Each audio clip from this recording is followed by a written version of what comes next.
20 médecins ont tout tenté, en vain, pour sauver la vie d'une jeune policière en parfaite santé. Sans explication médicale, sa famille s'était déjà résignée au pire. Jusqu'à ce qu'un prisonnier fasse une suggestion inattendue qui bouleversa l'hôpital.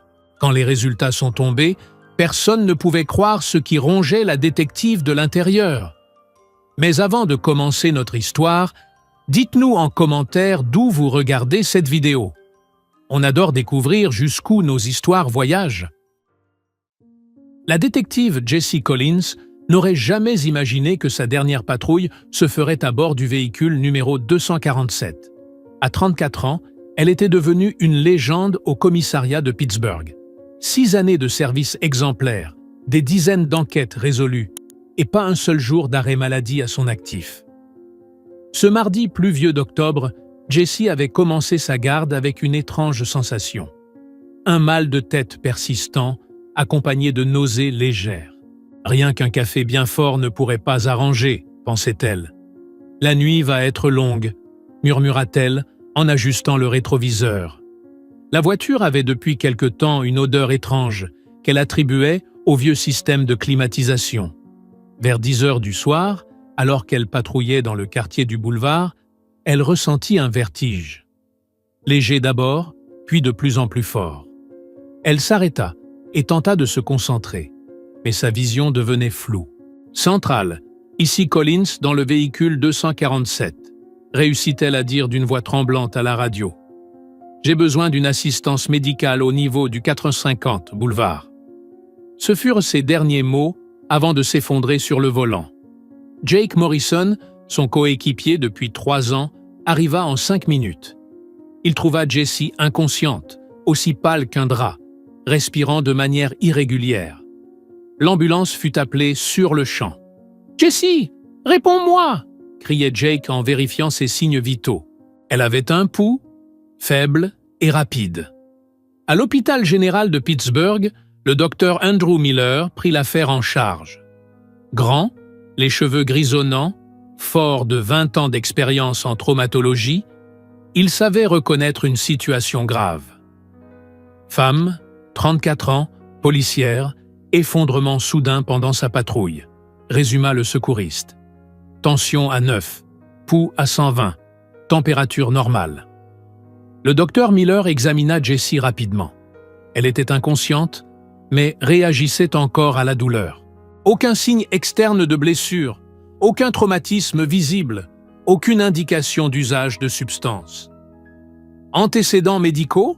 demanda-t-il à Jake, arrivé avec l'ambulance. « Aucun, docteur. Jessie est la personne la plus saine que je connaisse. Elle court des marathons, ne fume pas, boit très peu, jamais malade. » Les premiers examens furent lancés en urgence. Prise de sang complète, bilan biochimique, gaz du sang, scanner cérébral. En attendant les résultats, l'état de Jessie se dégradait. À 2 heures du matin, elle fit une première crise de convulsion. Le docteur Miller appela le neurologue de garde, le docteur Robert Kim. Crise généralisée chez une patiente auparavant en bonne santé, expliqua le docteur Miller. Pas de traumatisme, pas d'antécédent d'épilepsie. Le docteur Kim examina Jessie après l'avoir sédatée pour contrôler les convulsions. Les réflexes sont anormaux. Il y a clairement une atteinte neurologique en cours. Les résultats des premiers examens revinrent normaux. Glycémie correcte, électrolytes équilibrés, fonction rénale normale. Le scanner ne montrait ni hémorragie, ni tumeur, ni œdème cérébral. « C'est incompréhensible », murmura le docteur Miller. « Une jeune femme en parfaite santé ne s'effondre pas comme ça sans raison. » Le lendemain matin, d'autres spécialistes furent appelés en renfort. La cardiologue, Dr Linda Foster, intervint lorsque Jessie développa des arythmies. Le toxicologue, Dr James White, analysa des échantillons à la recherche de drogue ou de poison. « On a testé tout ce qu'on pouvait », déclara le Dr White en consultant les résultats. Cocaïne, amphétamine, alcool, médicaments, tout était négatif. La Dr Foster trouva des anomalies inquiétantes à l'ECG. Le cœur souffre, battements irréguliers, signes de surcharge.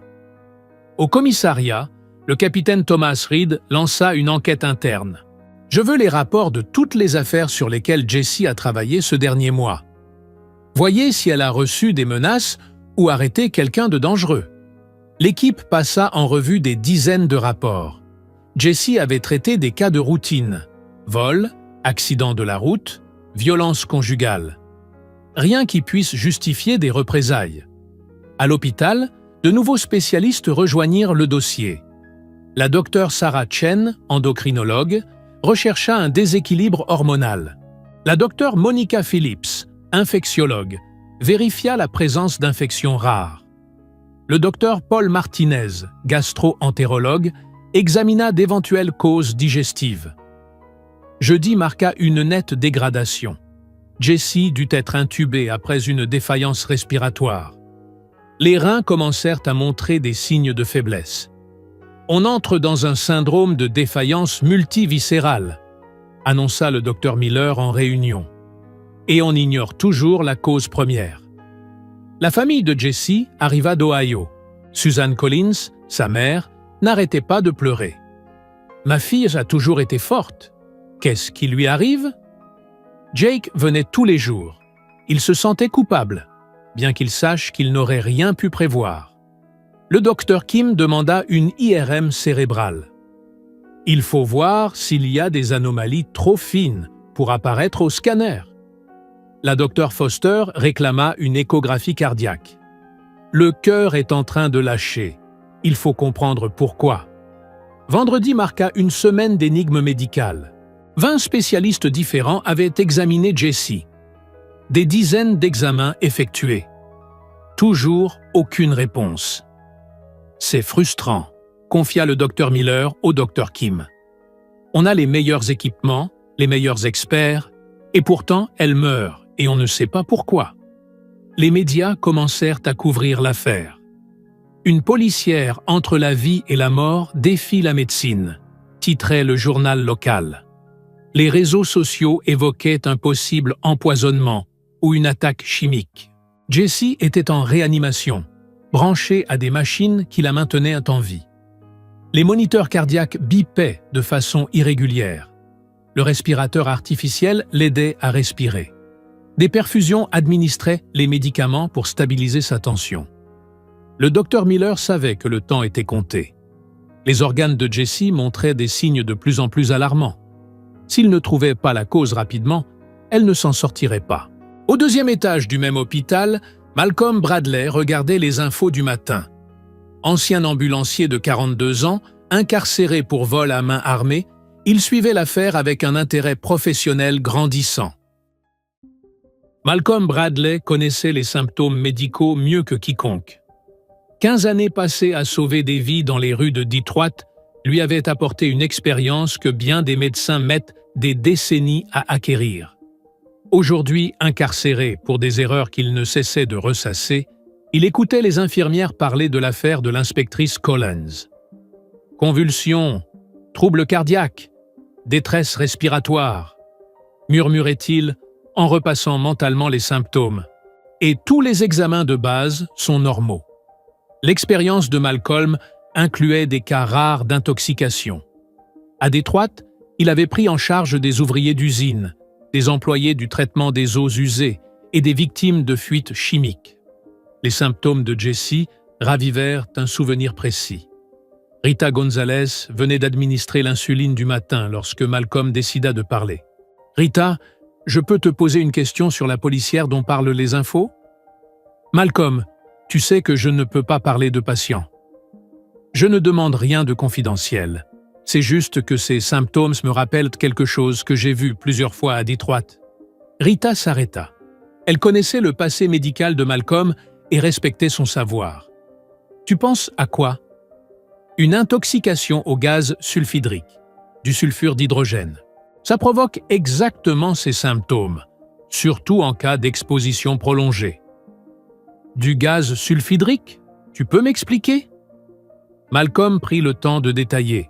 « C'est un gaz toxique, produit par la décomposition de matières organiques.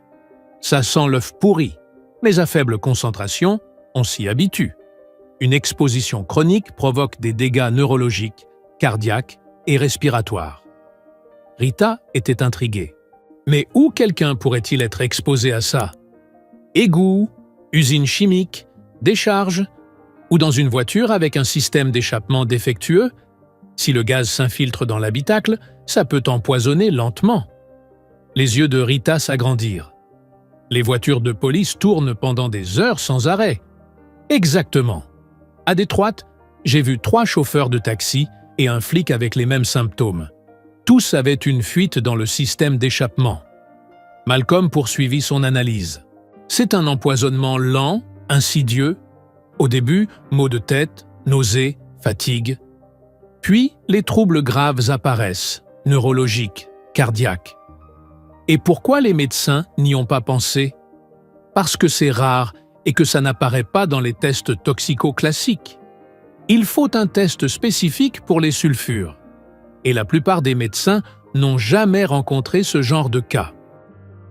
Rita comprit qu'elle devait transmettre l'information, mais un détenu ne pouvait pas conseiller un médecin directement. « Je vais en parler au Dr Pierce », décida-t-elle. Le docteur Alan Pierce, responsable de l'unité pénitentiaire, connaissait Malcolm depuis plusieurs mois. Il savait qu'il avait été ambulancier et connaissait les circonstances qu'il avait de conduite en prison. « Gaz sulfhydrique ?» répéta le docteur Pierce après avoir écouté Rita. « On ne teste effectivement pas ça de manière systématique. » Malcolm dit que les symptômes correspondent parfaitement, expliqua Rita. Et ça collerait si sa voiture de service avait une fuite. Le docteur Pierce réfléchit. Comment présenter cette hypothèse sans révéler son origine? Il descendit à l'USI et aborda le docteur Miller pendant sa tournée de l'après-midi. « Andrew, j'ai reçu une suggestion d'un consultant externe, dit-il prudemment. Et si on vérifiait une possible intoxication au gaz sulfhydrique? Le docteur Miller, désespéré, accueillait toute nouvelle piste. Sulfure d'hydrogène. On n'y avait pas pensé, ça vaut la peine de tester. Des analyses spécifiques furent demandées immédiatement. En attendant les résultats, le docteur Pierce suggéra d'inspecter la voiture de patrouille. Jake Morrison accompagna l'équipe technique jusqu'au garage de la police. Le véhicule 247 était encore garé à l'endroit où Jesse l'avait laissé une semaine plus tôt. « On va examiner tout le système d'échappement », annonça le mécanicien spécialisé. Quand ils ouvrirent le capot et inspectèrent le châssis, ils découvrirent exactement ce que Malcolm avait prédit. Une fissure importante dans le collecteur d'échappement, près de l'habitacle. « Mon Dieu !» murmura Jake. Le gaz entrait directement dans la voiture. Le mécanicien confirma. Cette fissure date d'au moins 1 mois. Avec le moteur allumé, les gaz d'échappement s'infiltraient en permanence à l'intérieur. Jake se souvint que Jessie s'était plainte plusieurs fois d'une drôle d'odeur dans la voiture. Elle disait que la clim sentait bizarre. Les analyses sanguines arrivèrent 6 heures plus tard. Le docteur Miller appela aussitôt le docteur Pierce. « Alan, tu lui as sauvé la vie. Les taux de sulfure d'hydrogène sont élevés. C'est bien une intoxication chronique. » La nouvelle se répandit rapidement dans l'hôpital.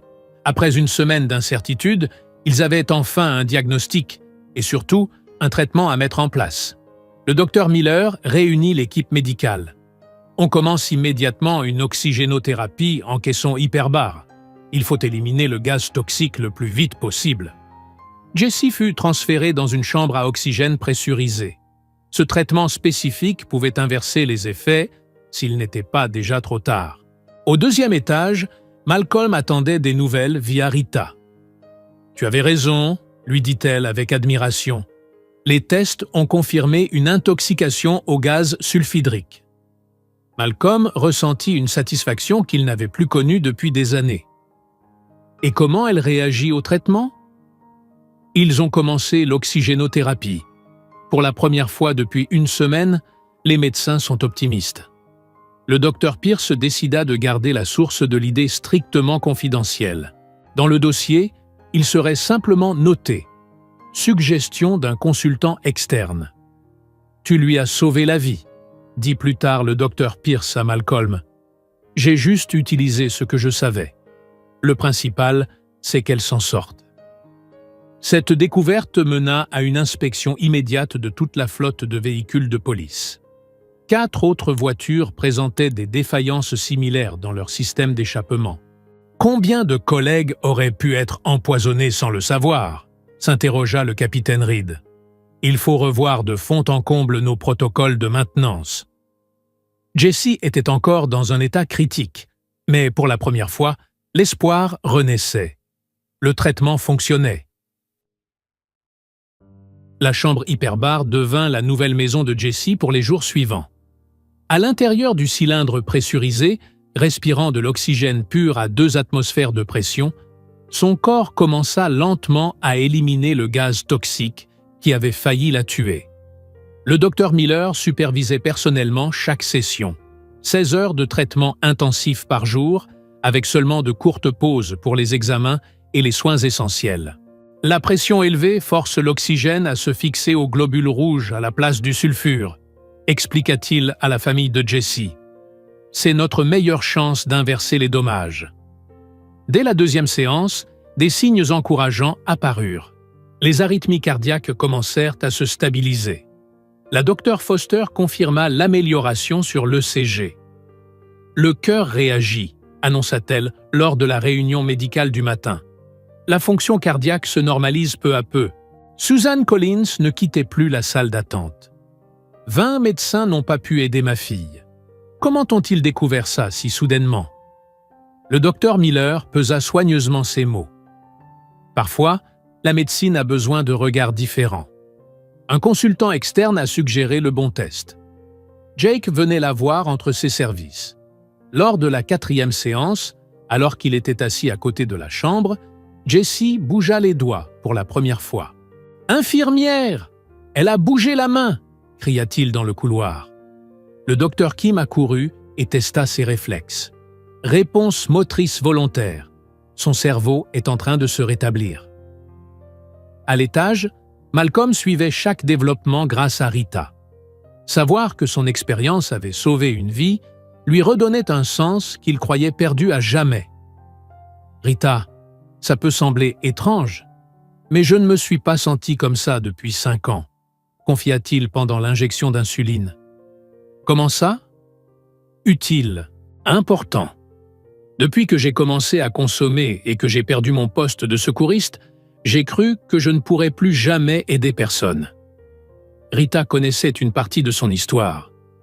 Qu'est-ce qui s'est passé à Détroit? 15 ans à sauver des vies. J'étais le meilleur ambulancier de mon équipe. Puis ma femme est morte dans un accident. J'ai commencé à boire.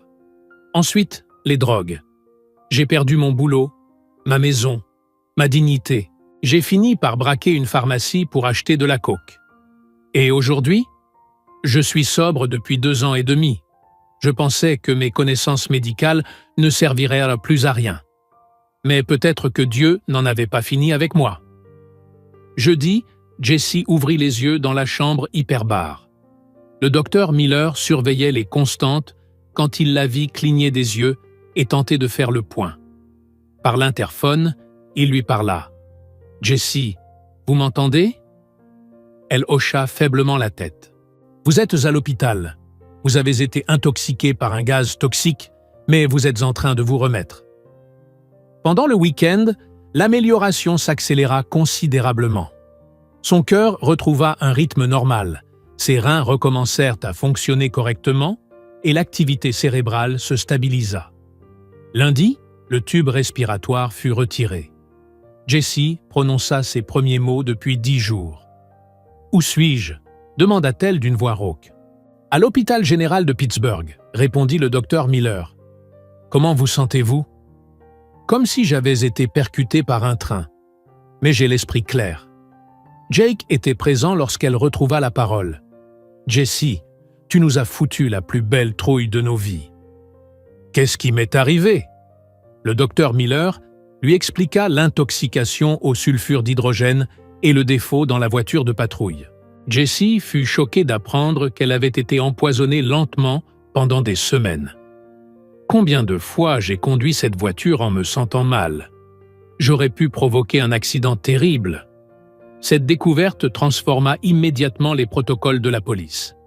Des inspections mensuelles obligatoires des systèmes d'échappement furent mises en place à Pittsburgh, puis adoptées dans d'autres villes. Le Dr Pierce continuait à tenir Malcolm informé de l'évolution. « Votre contribution va bien au-delà de ce cas », lui dit-il. « Cette découverte évitera d'autres intoxications à l'avenir. »« C'est tout ce qui compte », répondit Malcolm. « Je n'ai pas besoin de reconnaissance. Savoir que je peux encore aider les gens me suffit. » « Malcolm, avez-vous déjà pensé à retourner dans le secteur médical à votre sortie ?»« Tous les jours, docteur.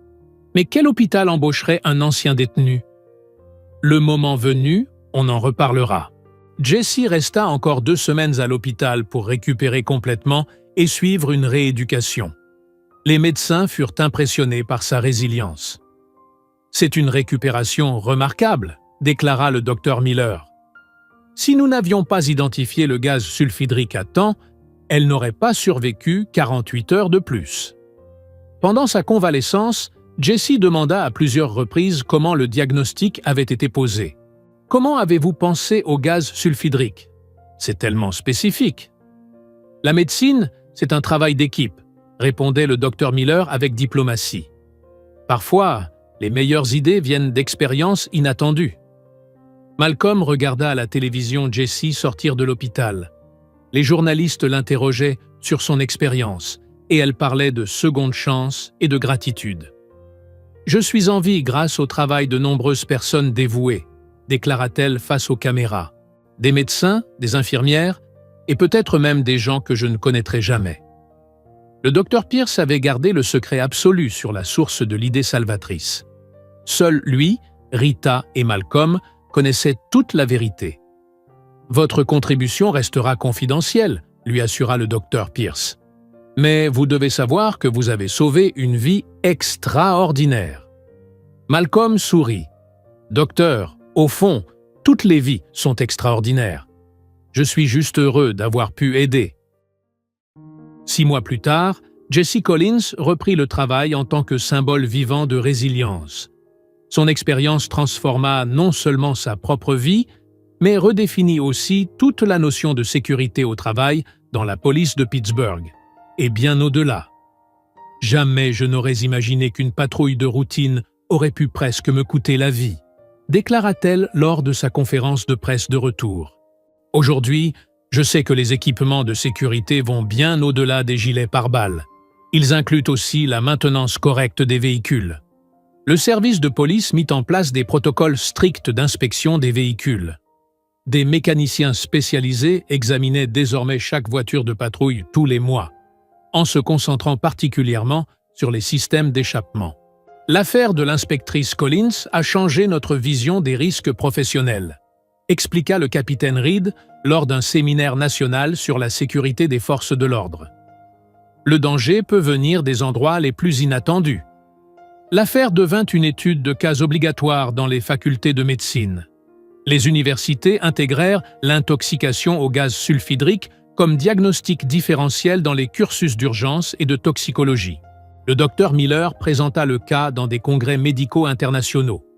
Cette affaire démontre l'importance de garder l'esprit ouvert face à des diagnostics rares et de valoriser la diversité des expériences en médecine, expliquait-il à des auditoires captivés. Jake Morrison fut promu inspecteur et se spécialisa en sécurité au travail. « Nous avons promis que ce qui est arrivé à Jesse ne se reproduirait jamais », affirmait-il lors des formations destinées aux jeunes recrues. À l'hôpital, Malcolm Bradley avait retrouvé un but. Le docteur Pierce commença à le consulter discrètement pour certains cas médicaux complexes admis aux urgences. « Malcolm, on a un patient avec des symptômes neurologiques inexpliqués. Tu veux jeter un œil aux résultats ?» Fort de ses 15 années d'expérience comme ambulancier, Malcolm repérait des schémas que de jeunes médecins ne voyaient pas. Ces observations étaient transmises à d'autres hôpitaux sous le titre de « consultation d'un expert externe ». En un an, Malcolm contribua à diagnostiquer une intoxication au monoxyde de carbone dans une famille, un sevrage alcoolique sévère chez un cadre et même une malaria chez un missionnaire de retour d'Afrique. C'est comme avoir un consultant senior en médecine d'urgence, affirmait le docteur Pierce à ses collègues. Il voit des liens que notre formation académique ne nous enseigne pas toujours. Des universités commencèrent à inviter le docteur Pierce pour des conférences sur les perspectives non conventionnelles en médecine. Sans jamais révéler l'identité de Malcolm, il insistait sur l'importance de l'expérience pratique. « Le savoir médical peut venir d'endroits inattendus », disait-il. Ambulanciers, infirmiers, techniciens, chacun porte un regard précieux qui peut sauver des vies. Malcolm fut transféré en régime semi-liberté après avoir purgé 3 ans. Le docteur Pierce tint sa promesse. Il l'aida à reconstruire sa carrière dans le domaine médical. « Tu mérites une seconde chance », lui dit-il le jour du transfert. « Utilise ton expérience pour continuer à faire le bien. » Malcolm trouva un poste de technicien en urgence médicale dans une petite ville. Il travailla sans relâche pour redorer sa réputation et 2 ans plus tard, il devint superviseur des équipes d'ambulanciers. « Malcolm a le meilleur instinct clinique que j'ai jamais vu », déclara le directeur médical du service. « Il sauve des vies tous les jours. » Jesse fut promu sergent et lança un programme national sur la sécurité des forces de l'ordre. Son histoire inspira une législation fédérale concernant la maintenance des véhicules officiels. Lors d'une conférence à Washington sur la sécurité au travail, elle croisa le docteur Miller, invité comme intervenant. « Docteur, mon expérience a changé la vie de centaines de policiers. Mais j'ai toujours le sentiment qu'un détail m'échappe dans cette affaire. » Le docteur Miller réfléchit avant de répondre. « Jesse, certaines histoires ont leur héros anonyme. Des gens qui font la différence sans jamais recevoir de reconnaissance. L'essentiel, c'est que vous soyez en vie et que vous continuiez à transmettre ce bien. » Malcolm ne rencontra jamais Jesse en personne, mais il suivait sa carrière dans les journaux. La voir prospérer et protéger d'autres agents lui apportait une profonde satisfaction. 5 ans après l'incident, Malcolm dirigeait sa propre société de conseil médical pour les services d'urgence. Des hôpitaux de plusieurs États faisaient appel à son expertise dans les cas complexes. « C'est incroyable comme il repère des choses que d'autres ratent », commentait une médecin qu'il avait consultée. « Il a une intuition clinique hors du commun. » Une nuit calme de garde, Malcolm regarda un documentaire sur la sécurité policière. Le cas de Jesse Collins y était présenté comme exemple de résilience.